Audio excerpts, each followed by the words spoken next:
Welcome to Fast Lap, where we cover motorsports around the globe for the CIH Media YouTube channel. I'm your host, Doug Peacock. On this week's edition, we have lots to talk about, so let's get right to it. We're going to start with Formula One at the Austrian Grand Prix at the famed Red Bull Ring.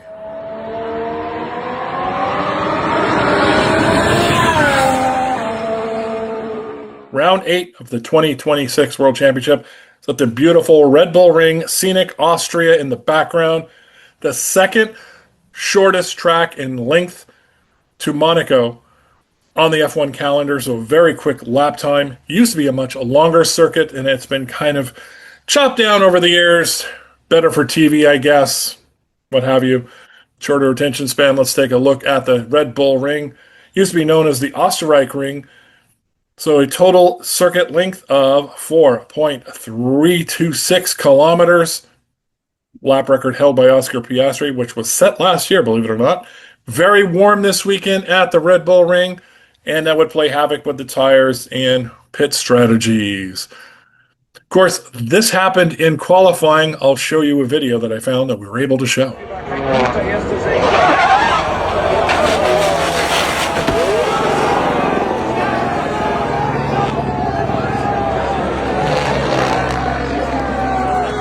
So that was one Max Verstappen you just witnessed crashing in Q3, ruined his last lap. However, he still had a banker lap in. He would qualify. The funny thing is, I was right at the end of qualifying when everyone was doing their last attempts.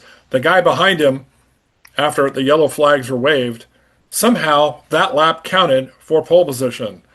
That was this guy who got the piece of Pirelli rubber for getting pole, George Russell, who supposedly, according to the telemetry, backed off about 0.2 coming around that last corner before you go back on the main straight there at the Red Bull Ring, and this guy got pole. Don't know how. Max made jokes about it later. So did everybody else. As you can see, George Russell on that lap, there everyone else backed off, including his teammate Kimi Antonelli, who probably would have been on pole with his lap if he had not backed off completely and just simply bailed out of the lap. George still had over 0.2 on the field. So if he said he backed off 0.2 because of the yellow flags, that would have put him a half a second up on everybody else. I think Mercedes has been playing with all of us. Yeah, rest of the season, don't know what's going to happen. But yeah, those qualifying gaps, that is pretty. Ouch. What's the rest of the season going to look like? Charles Leclerc did manage to qualify second and not qualify Lewis Hamilton for the first time in a few races. So the Ferrari suddenly found pace in qualifying. What would they do in the race? Kimi Antonelli got fourth on his first lap as well. Max Verstappen on that first banker lap managed to hang on to fifth place. Then you have the McLarens that did find some pace, been struggling kind of the weekend, but there was Lando Norris and Oscar Piastri. Isaac Hadjar, second Red Bull. Yes, once again, a second Red Bull qualifying in Q3. Kind of cool when you have a driver that actually knows how to drive. And then you got Liam Lawson and Arvid Lindblad, the two Racing Bulls there, rounding out the top 10 in qualifying. Then Pierre Gasly, who just missed out getting into Q3. And Gabriel Bortoleto in the first of the Audis. Audi, again, doing a good job. They're always getting into Q2 now. Sometimes into Q3, but just a little bit more from those guys. Then Oliver Behrman for Haas, Nico Hulkenberg in the second Audi, Ocon in the second Haas, then Franco Colapinto in the second Alpine. Then you have the guys that were out in Q1, Carlos Sainz and Alex Albon. Williams just having a miserable season. However, they're not as bad. They're just above Cadillac with a team that's in its first season. So again, some pace from there. And then the team that is having the absolute nightmare season, soon to have upgrades supposedly by Spa, is the Aston Martin boys of Fernando Alonso and Lance Stroll. So I actually have a video of the start of the race and then kind of what happened in the race video recap for you too. Let's take a look at that.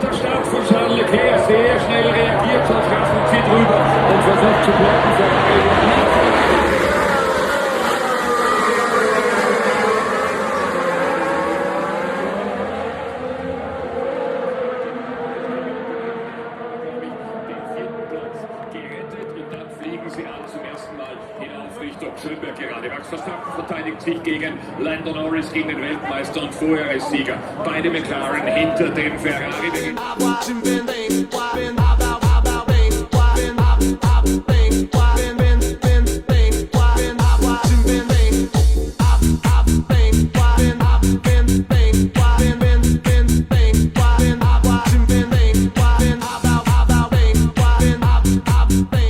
Well, I failed to say this at the start, but this was pretty much Mercedes' race to lose this weekend. George has won here before, even though his last one was a bit lucky, but the setup, the way the car is running, and as long as they didn't have the reliability problems that Kimi had in Spain or that George had at Canada, they were pretty much going to win this race. And yeah, so this guy won the race, pretty much did nothing, somehow got on pole for whatever reason. Oh, I'm sorry. This guy, the Swan Song. George Russell. Maybe okay. I'm making fun of George. Let's give there's a shot of George. He's always so dramatic. There's a shot of George to share. Winner of the Austrian Grand Prix. Kind of put him back in the championship because his teammate Kimi Antonelli got off to a decent start, but just sort of fell backwards with a few off, shall we say, track excursions, turns 1 and 3. And took him a while to get by the Ferraris that eventually fell to tire deg and wear, and they fell back even behind the McLarens at one point. So yeah, but George Russell, let's give him his dues. There he goes, ladies and gentlemen, George Russell.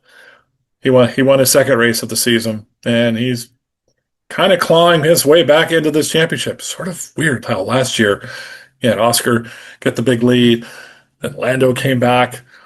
And George is coming back now. Kind of, this is like the race where Lando started making his comeback last year. So kind of strange how that works. Who's got the script? Toto, after the race, went up and thanked his favorite driver that he really wants to drive. Oh, that's Max Verstappen. That's still his favorite driver, folks. This guy managed to finish second and get driver of the day, Max Verstappen, after starting fifth. And the Red Bull showed some good race pace. So they brought a lot of upgrades, more upgrades than everybody else to this weekend. Maybe they can climb your way. Could Max be back? He's really far behind, but you never know for the championship. But maybe a few wins. And this guy, your championship leader, Kimi Antonelli, did manage to finish third. Very adventurous day for him. He was clawing his way back at Max, and all three cars were within eyeshot of each other at the end, but it was pretty much George's race to lose, and he didn't lose this one. And Kimi kind of lost an opportunity to make it 1-2 with kind of his adventurous start, shall we say, to the first lap of the race. Let's take a look at the rest of the top 10. As we said, our top three. Piastri managed to finish fourth. The McLarens looked somewhat decent during the race, but just didn't have the pace of Max or the Mercedes. The Ferraris really kind of tire strategy that had worked for them in Barcelona did not work here today, and so Lewis only could manage fifth. Good finish there for Isaac Hadjar in sixth. Lando Norris there in seventh. Complained about the car. Really wasn't able to give him any pace. Then Charles Leclerc fell back to the man who qualified second, fell all the way back to eighth. And then your two Racing Bulls pretty much didn't go anywhere. There they are, Liam Lawson and Arvin Lindblad in ninth and 10th. And your non-points finishers, Borletto and Hulkenberg, just out of the points. They were waiting for somebody to DNF so they could get another point for Audi. Pierre Gasly there in 13th. Behrman, Colapinto, Ocon, Albon, and Stroll. Aston Martin actually finished the race.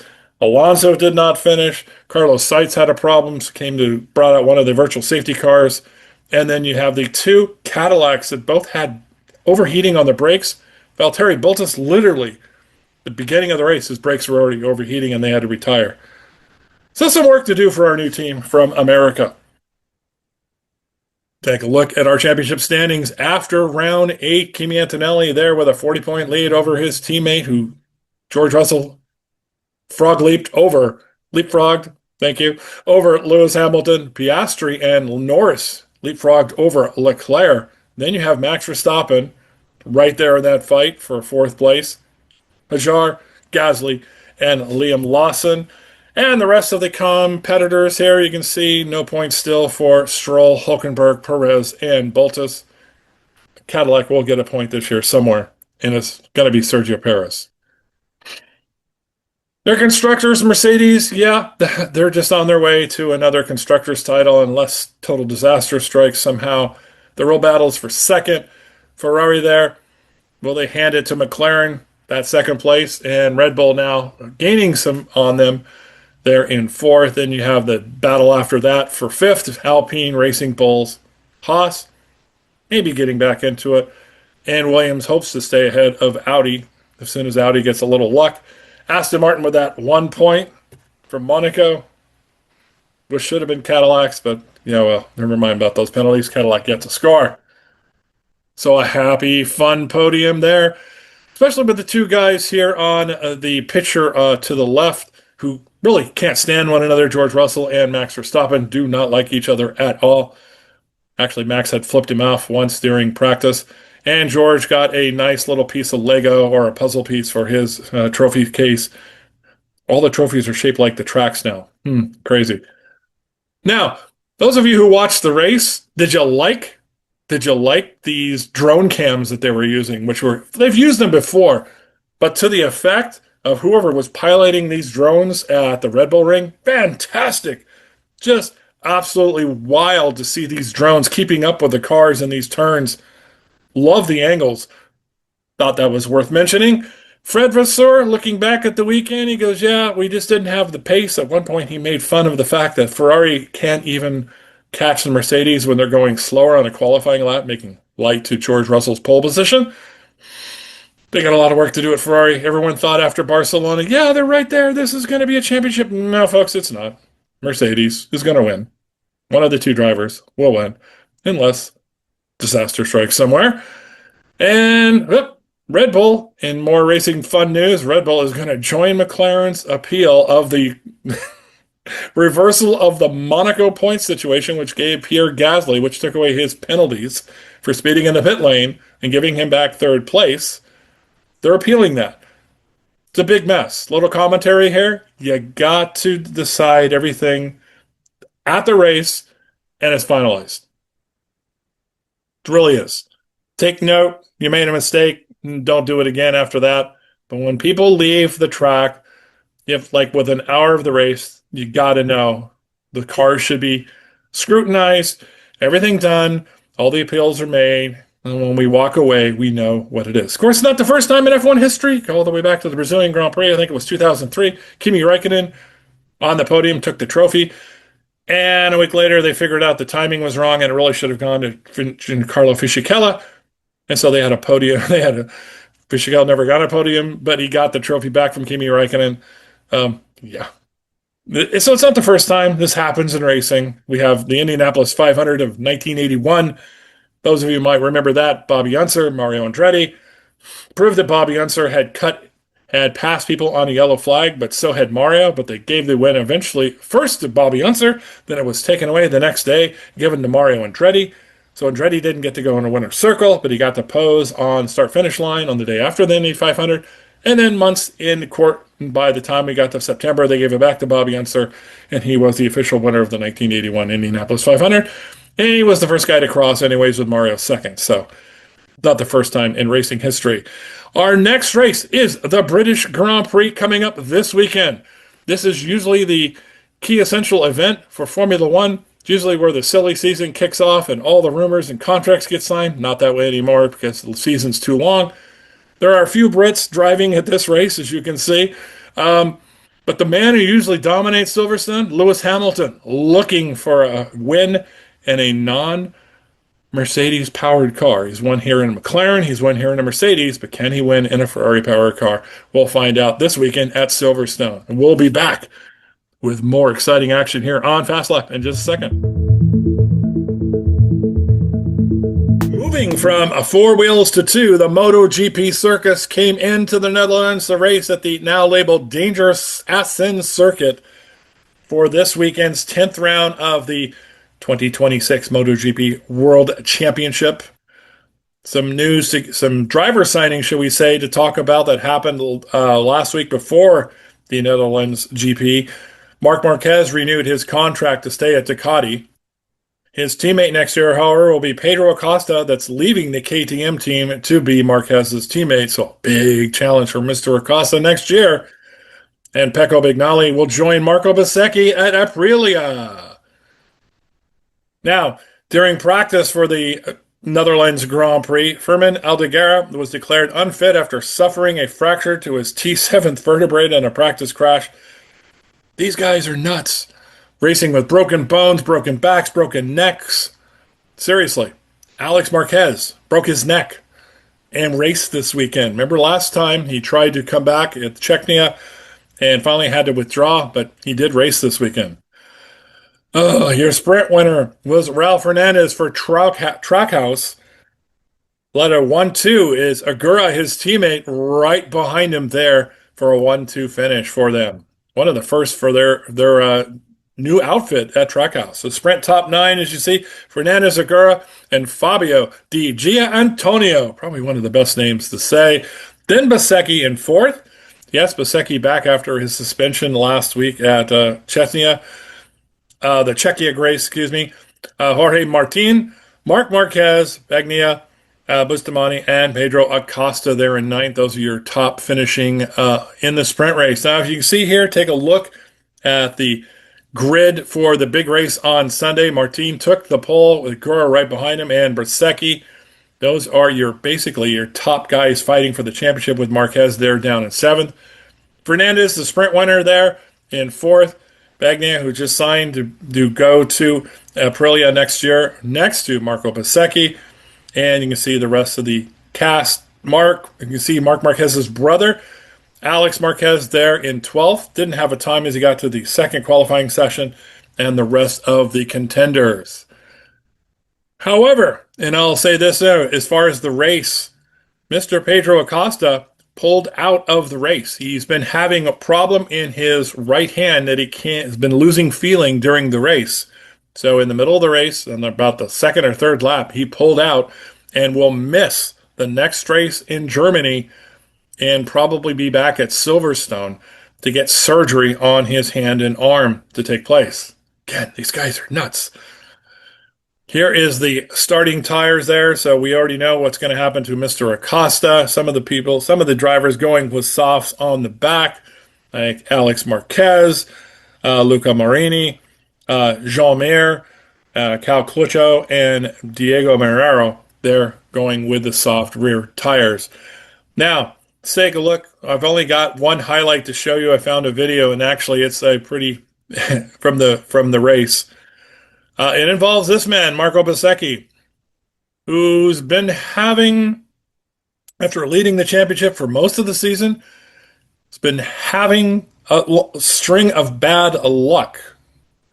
DNF, being suspended from last week's race in Czechia after his altercation with a track marshal, and this happened to him in the big race on Sunday. Let's take a look.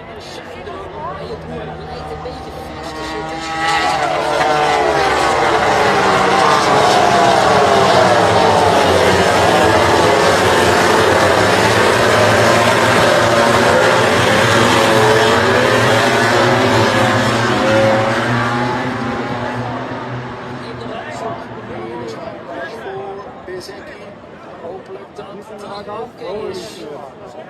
Laten we voor de replay zien. Hier in beeld. Achterin, inderdaad, achter Marquez.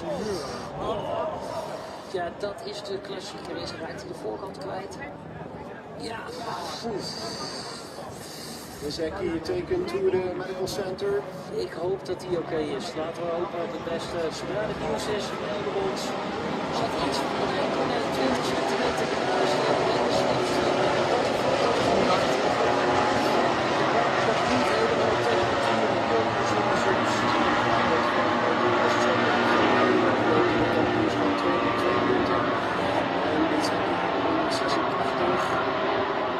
So Marco Bezzecchi, flat out in turn 5 at Assen, the bike sort of slipped out from underneath him. The bike slides off and seemed to suffer less damage than Marco Bezzecchi, who went tumbling like a gymnast through the gravel and came to rest into a barrier.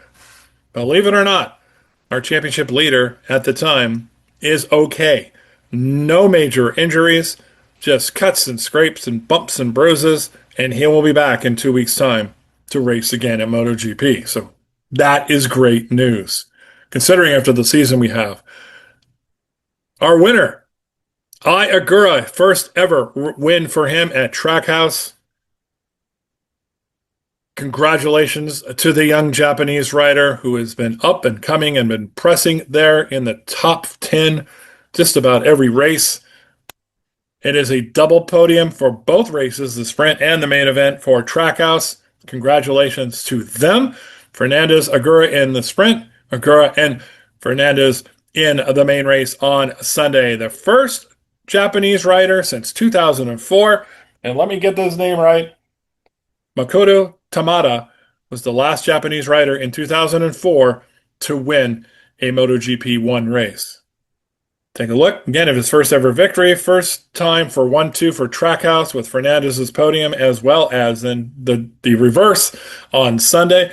First Japanese rider since 2004. Congratulations. And he is the 125th different rider to win a race in a MotoGP 1.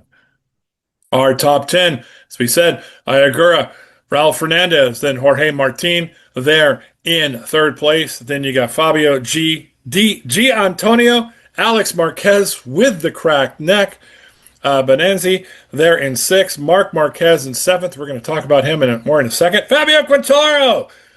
Yay! Here in eighth. Alex Rins and Luca Marini there in 10th. To rider of the day, of course, Ai Ogura, a very popular victory in MotoGP first time, and perfect score for the weekend for Trackhouse Racing. Maximum points in the sprint, maximum points in the big race. Marc Marquez said his goal for this weekend, racing at the Assen Circuit, which many of the riders feel is a little bit dangerous now considering the current rules we have in MotoGP, said his entire goal this weekend was to get away from this track without any further injuries. That's pretty tough to say, considering we had a broken vertebrae there for Ogura and the wreck that we saw Marco Bezzecchi have. But yeah, will they change the track? Will the bikes change for next year? We'll find out. Fun times for Trackhouse Racing. You can't get any better than double podiums in both races this weekend. Championship lead did change. Jorge Martin overtakes Marco Bezzecchi. Marco Bezzecchi has had that lead since the first race in Thailand and the big race on Sunday. Fabio Gianantonio there catching him as well, and Ai Ogura as well. So you've had Bezzecchi 2 races in a row now fail to score points on big races on Sunday. Marquez there in 5th place. You can never count him out. Fernandez, Acosta, Bagnaia, Alex Marquez, and Ogura, who did not race this weekend either, there in 10th spot. We still have 12 races to go, so it's still anyone's championship. So we can see our next race there in 2 weeks' time in Germany. And peace out to Trackhouse Racing, boys. Perfection this weekend. We'll be back as we head to Greece in the Acropolis Rally for the World Rally Championship.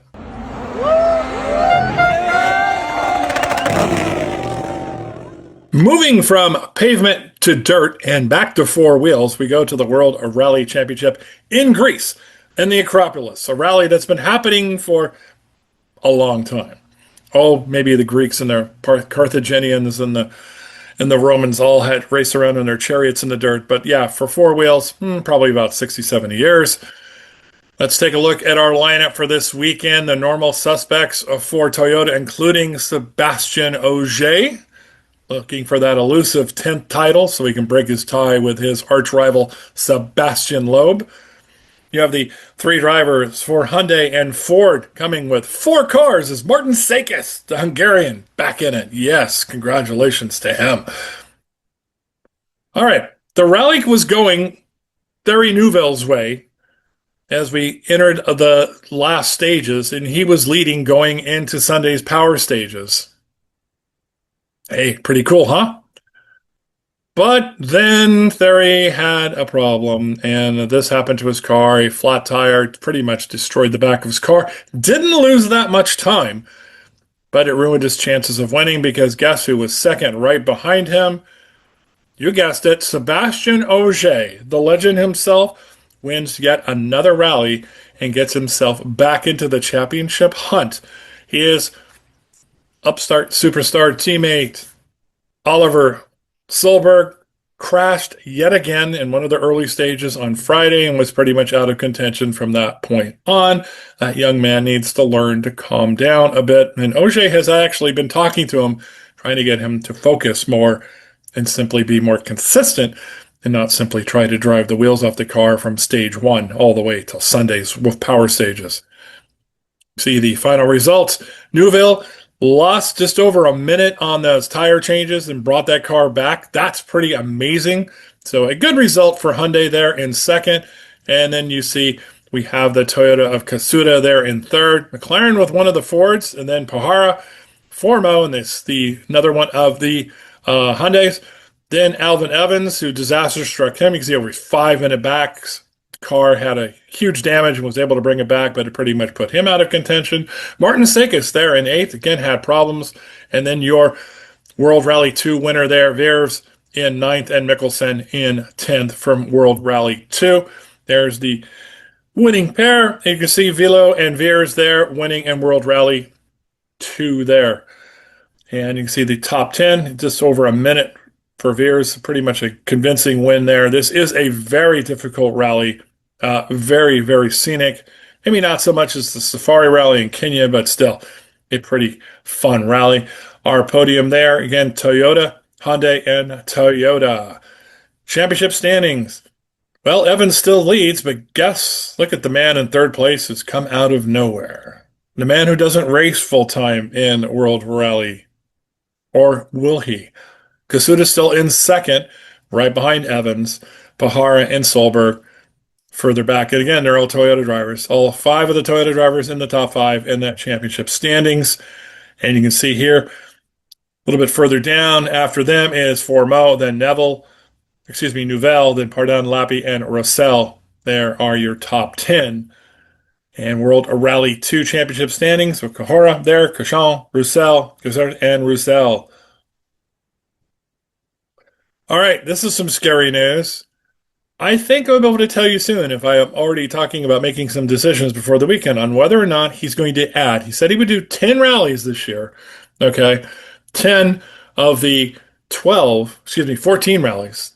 He's talking about doing some of the rallies he doesn't normally do. Why? This man wants to win his 10th championship. So he figures if he drives in the rest of the rallies from here on out, which is what I think he's going to do, he'll win his 10th title. And then he might retire. That's the rumor. We'll see what happens. Championship standings, Toyota with a huge lead over Hyundai. And then you see the Toyota Rally 2 team is in third place over the Ford Rally 1 team. Well, and we'll have some news about the new rules coming up for 2027 here in a second. Got to talk about this. On stage 12, the fans sort of invaded the track while the races, the cars were still going through the stages, and so they had to stop the rally at one point. And yeah, that hasn't happened in quite some time. You've probably seen videos from the early 80s and the 70s, like in the Safari Rally, even the Acropolis, and the fans are right on the edge of the track. That no more, as we had several instances where spectators were killed, and the World Rally Championship has really done its job to prevent that from happening, but we had some of it on Saturday, and they did take some steps to prevent that from happening from here on out. All right. Did you know Connor Martell, an American, was racing at the World Rally this weekend? Well, now you do. Making his debut in World Rally 2. He's been doing rallies here in North America.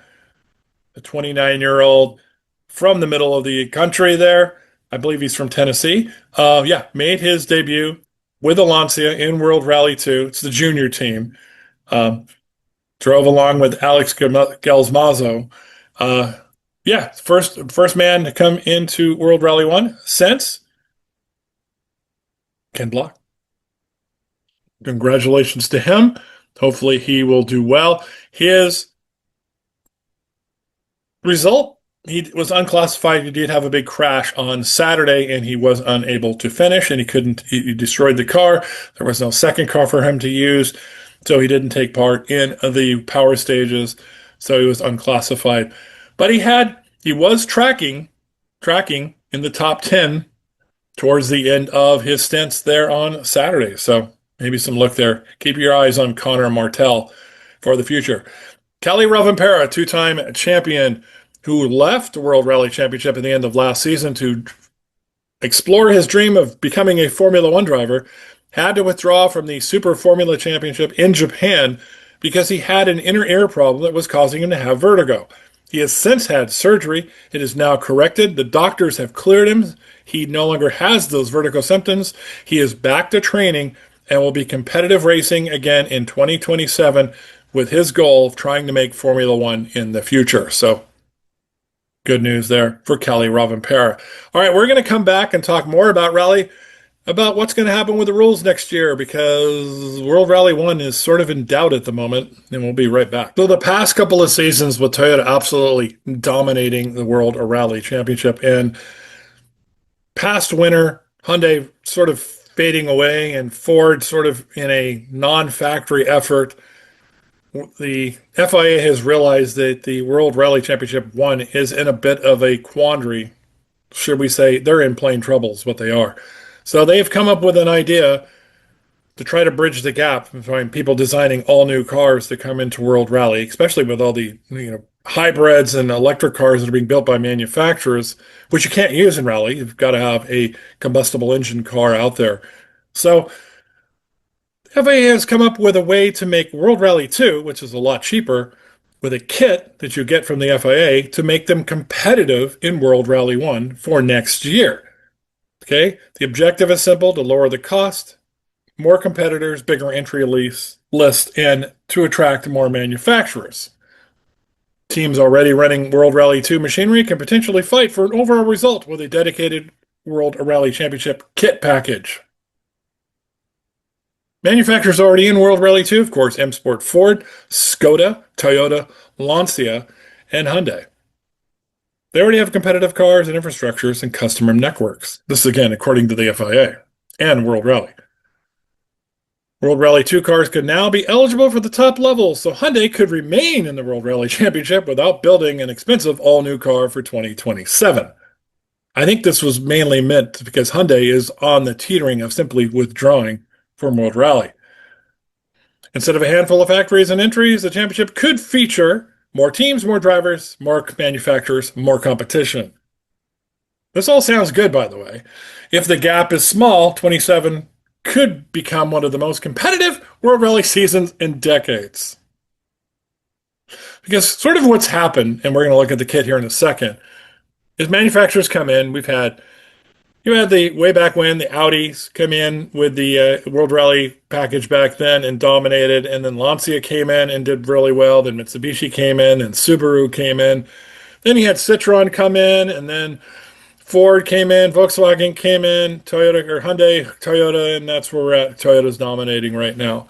Hyundai has done well on certain races. So here's what they detailed the kits.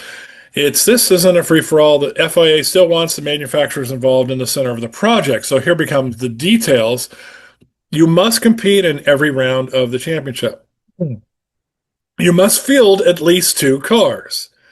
Both of those are big question marks. The FIA wants series programs, not occasional appearances. And I can understand that, but certain companies don't want to field more than 1 or 2 cars for certain rallies.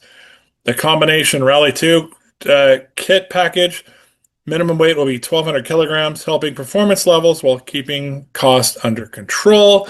The transition phase will run under until the end of 28, in which the FIA tends to move towards a fully established new generation rule cycles. In other words, they're trying to figure out what kind of cars can race here and come up with a rule for them. Here are some of the cars that like this. M Sport Ford, yes, okay, great. They love it. They will definitely take their World Rally 2 cars and upgrade them to a World Rally package with a kit. That's kind of what they're doing sort of now anyways. Skoda has ruled out they won't. They'll probably just stay in World Rally 2 and won't do the kit. Hyundai is unsure if they'll even be in World Rally. They're not fielding a World Rally 2 car. No plans to build a World Rally 2 car, and they may just simply pull out, period. And then Lancia, which was really expected to come into World Rally 1 next year, isn't liking the fact that they don't want to compete at every round. They want to be pick and choose, which way back when, Lancia and Audi, when they had their famed battle, did that. They go, no, I'm not going to race here. I'll race at the next one because that race isn't too good for my design. Yeah. Kind of like Ford versus Ferrari way back in the day, right? Mm-hmm. So here is the 2026 calendar. Our next race will be at Estonia next year for 27. Completely still in doubt for what's going to happen in World Rally. So be back. Stay tuned for Fast Laps updates and details coming. And now we head to Watkins Glen, New York, as IMSA returns to action. We'll be right back.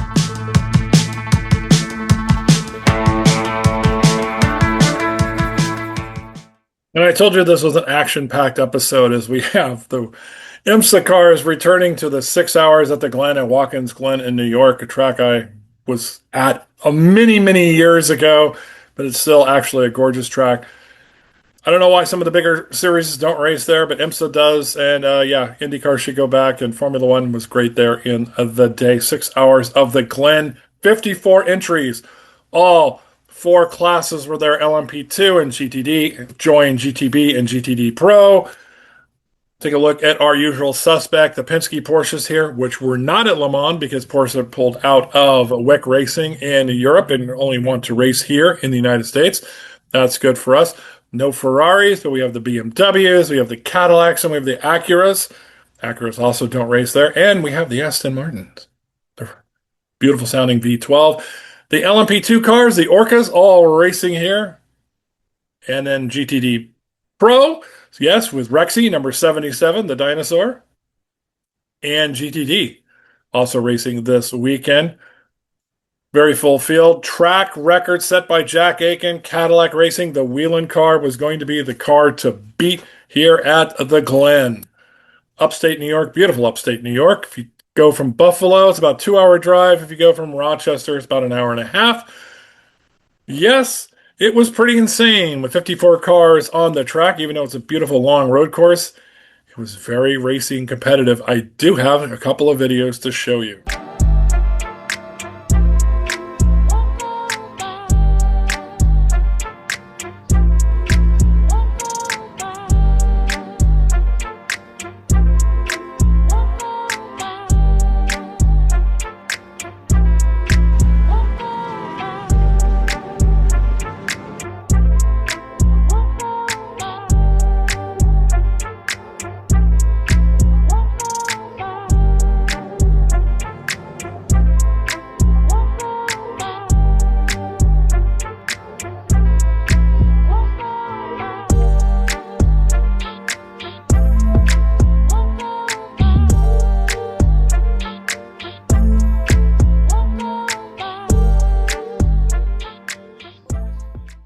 And after all the carnage and madness, Jack Aiken was able to take the Whelen Cadillac along with Earl Bamper and bring home the victory for the Whelen Cadillacs.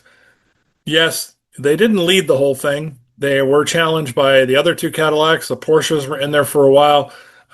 Even the BMWs were competitive with them, but they were able to bring home the win at the 6-hour event in Watkins Glen. Congratulations to the Whelen Cadillac team. The Acura's there in second place. They also managed to lead some laps. And then the J.D. Miller Porsche finished third. Penske's ran into a few problems later on. BMW there in fourth. See the 2 Penske Porsches finishing 5th and 6th. By the way, the Penske Porsches, since the balance of performance change where they have to carry the extra 33 pounds, which the JDC Miller Porsche does not, because of their dominance early in the season at Daytona and Sebring, have not won a race since then. The Cadillac, the Wayne Taylor Cadillac there in 7th and 8th. The BMW, second BMW there in 9th. And the Meyer Shank Acura there in 10th. Winner of the LMP2 cars was the number 99 AO Racing of Hewitt, Dane Cameron, and Edgar. Again, they don't race all the races. They only race some of the bigger tracks. I wish the LMP2 cars would race at Long Beach, but they only have GTD Pro and the GTP cars racing at Long Beach. You can see there, CrowdStrike there in second. The Era Orca, again, all the same chassis, but different teams run them. The Interpol competition. Zach Brown's United Autosports there in fifth and ninth. And bringing up 10th place was the TDS racing car. And the GTD Pro car winning was the Vassar Sullivans, Jack Hawksworth, and Ben Barricott. And second place was Paul Miller, Ford GT number 64. The Corvettes finishing fourth and eighth. And you see one of the Mustangs there in 10th place. There was a big crash, by the way, and you saw that on the video on the last lap for involving one of those Mustangs as well. In GTD, one of the Mante Porsches there of Hardwick, Pereira, and Lights, won their class in the Wright Motorsports there in second. The Aston Martin there in third. And the Heart of the Racing Aston Martin that Barrichello's son drives there in fifth. And Lone Star brings up the 10th spot there for IMSA. Their next race will be at Mosport Park at the Canadian Tire, Mosport Park, in mid-July. And we'll have that for you here on Fast Lap. That's going to be a busy weekend, by the way. Coming up this weekend, as I said, the British Grand Prix, we said earlier, as well as the IndyCars return to action at Mid-Ohio. My name is Doug Peacock. Thank you for watching us here on CIH Media as we cover motorsports around the globe here on Fast Lap for their YouTube channel. Once again, thank you for watching and have a great week, everybody. Bye-bye.